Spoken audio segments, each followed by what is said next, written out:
Hello, my name is Lucas Collins and welcome to my Ecosystem Service project. Ecosystems services are direct and indirect contributions to humans' well-being. There are four services. The first of the four services I'll be talking about today is provisional services. These are material benefits that we gain from the environment. One example are pigs. They provide us with leather, pork, and bacon. Another example is sheeps. They provide us with lamb, mutton, and wool. Finally, cows. They provide us with steak and milk.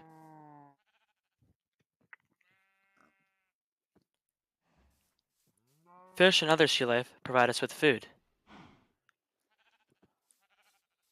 There's also a big fishing industry with a lot of money in it. The problem is many animals have gone extinct due to overhunting. There are cruel ways of breeding animals in many countries around the world. What we can try and do is explore different food options to avoid overhunting. The earth also provides us with fuels like coal, which can help us cook food. Also, things like oil help fuel our houses and cars. We are polluting the environment every time we dig for coal. Factories also use large amounts of fuels, so they release major amounts of carbon into the atmosphere. Gas plays a big role in the economy and provides companies with a lot of money, which leads to them taking too much oil from the ground. There are many activist groups trying to prevent these big companies from taking any more oil. We can put some money into researching better alternative sources of fuel. Switching to electric cars, solar panels, or carbon neutral products can help offset these carbon emissions from big companies. Finally, another thing produced by the environment is wood. We can use wood to make furniture and houses. Also, we could burn it for warmth and fuel. Deforestation is a big problem all around the world. There are many nonprofits trying to plant a tree every time one is cut down. We are cutting down too many trees and taking away animals' habitats. Next up is cultural. This is a non-material benefit that adds to your well-being. One example is green spaces. People can go with their pets or friends and enjoy the sun and the grass. Studies have shown that green spaces can boost immune systems, improve mental health, and physical health. Green spaces are slowly being built less and less. In cities, they are opting for building skyscrapers that are bad for the environment. We need to fight for green spaces by pushing cities and towns to make more of them. We need to also prevent big companies from taking away good land just to make another building that's bad for the environment. Another thing that can help improve your mood is golf. I love to golf and it is a fun activity and it is good exercise. Golf courses are a good habitat for animals and there's a lot of biodiversity. On the contrary, to make a golf course, great amount of trees are cut down and animals are moved out of their habitats. Golf courses should be built in areas that would affect the least amount of wildlife as possible. This may cost a lot of money due to research, but it is a smart decision. Another thing that the environment gives us is the beach. It is very beneficial for your health to be outside in the sun. Going to the beach can increase mindfulness and lower your stress. Also, the ocean can provide us with many physical activities like boating, surfing, or swimming. The threats to the ocean are pretty significant. With the oil spills not properly being cleaned up, ocean life is dying. There is also a sand shortage, which is a lot more important than you think. Sand is used in things like glass, cement, and sandpaper. People need to stop treating the ocean as a dumping ground by using less plastic, stop overfishing, and keeping it clean.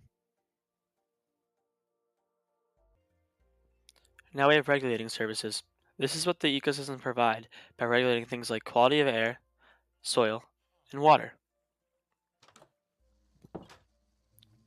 Here are some plants that help provide us with clean oxygen.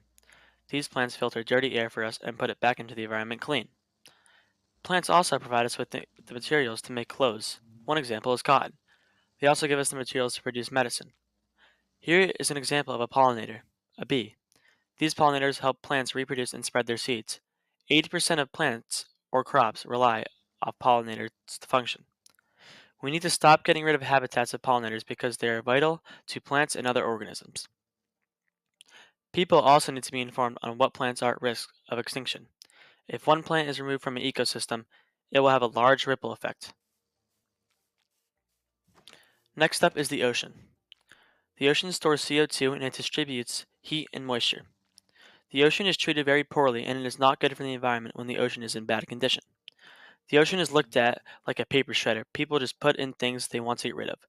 We need to be more appreciative of the ocean. Currently, there are many people working on cleaning the ocean by taking out the plastic and saving animals. Anyone can help clean it, and it can prevent any more harm by recycling and composting.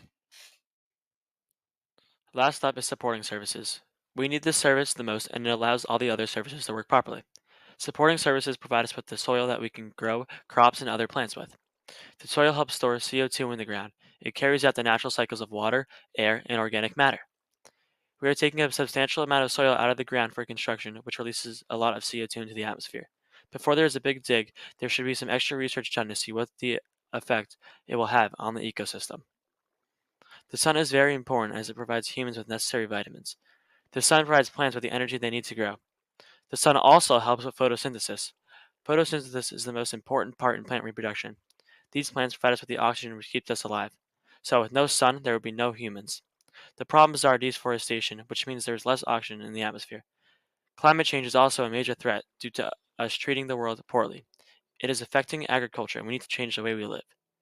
We need to be aware that these resources are not infinite and start treating our Earth with some more respect.